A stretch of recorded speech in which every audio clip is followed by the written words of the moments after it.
The wins just keep on coming. Hello again, everyone. I'm Dan Duva from the War Memorial. Entering Week 8, Syracuse in sole possession of first place in the Eastern Conference, 12 wins, 26 points. A 2-1 setback Friday versus Binghamton, preceding big-time wins Saturday and Sunday. 4-1 at Albany, 6-1 at Worcester. 3 goals against the Sharks from rookie J.T. Brown, 4 points in that game, and the club's first hat trick of the season. Brett Connolly had 3 assists. Tyler Johnson on the weekend had 3 goals, upping his season total to 13, a league best. Richard Panik, who hadn't scored 3 points in a game since October, in November has at least 1 point in every game. 7 goals, 7 assists, and a league best 10-game scoring streak. But with all the firepower, can't forget about the netminders, Riku, Helenius, and Dustin Tokarski. Helenius with just 3 goals against in his last 2 games. Tokarski, one of just 6 goaltenders with a goals against average under 2. The fact that Riku's been playing better this month and Tokarski's been playing real good since the start of the year, it's a testament to just the work of the guys and being consistent with the output. You think about a little bit of the nightmarish game 1 he had when he gave up 5 to Rochester in the first 4 in the first 30 minutes of the game.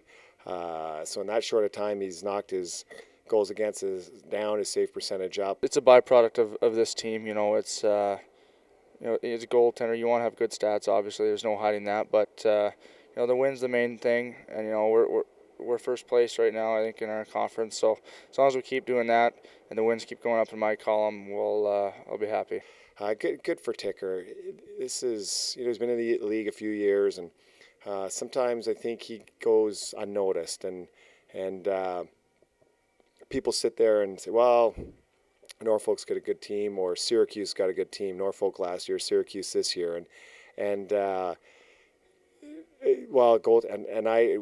in our locker room would sit there and scoff at that, because there's no chance we win the Calder Cup last year without him, and we don't have the record we have this year without his stellar play. Dustin has done great, and since he's been with our organization, like, his development has been consistent every year.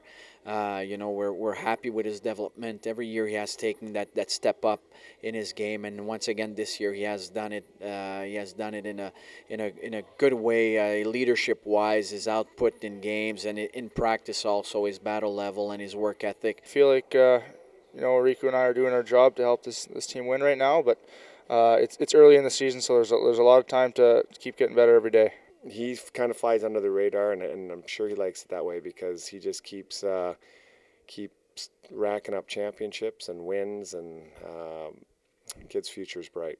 Individual success comes along with team success. You look at our team last year, Corey Conacher with the breakout year MVP, Barbera with the defenseman. They'll be the first ones to say that, they couldn't have done it without the team.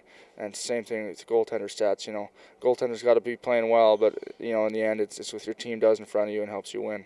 There's a confidence factor for sure. The more you win, the more you're confident, and the more things seems to be easy. Your play reading, your execution, and it's a circle.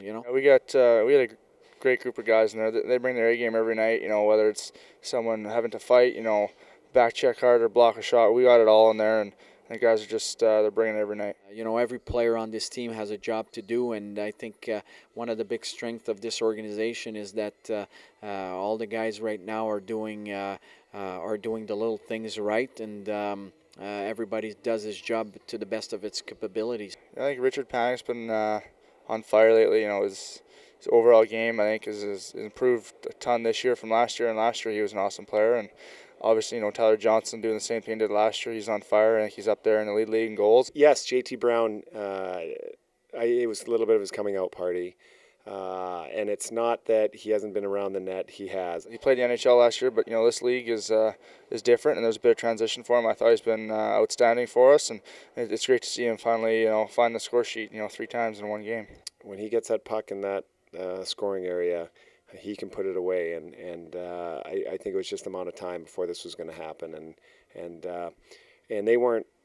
those weren't tap-ins. He had to put them in spots to score, and goal scorers can do that. We got a great system right now. We're rolling with it. It's guys are doing their job everywhere on the ice, and if we just continue to stick to that, we got a real good defensive team, and it should translate into some more wins. To sit here and say the guys have strung out 9 in a row on the road, it's hard to win on the road. And I think it's something we've really worked on with our guys, is kind of having that mentality of how to go into road games. And so far, so good. It's been working out for us.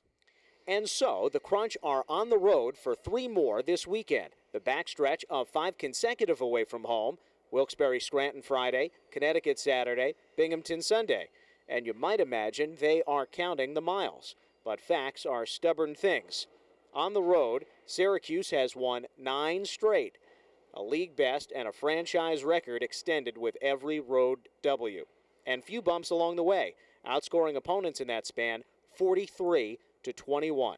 However, Jon Cooper and his confident contingent might agree there is nothing behind, everything ahead, as is ever so on the road. With the Syracuse Crunch, I'm Dan Duva.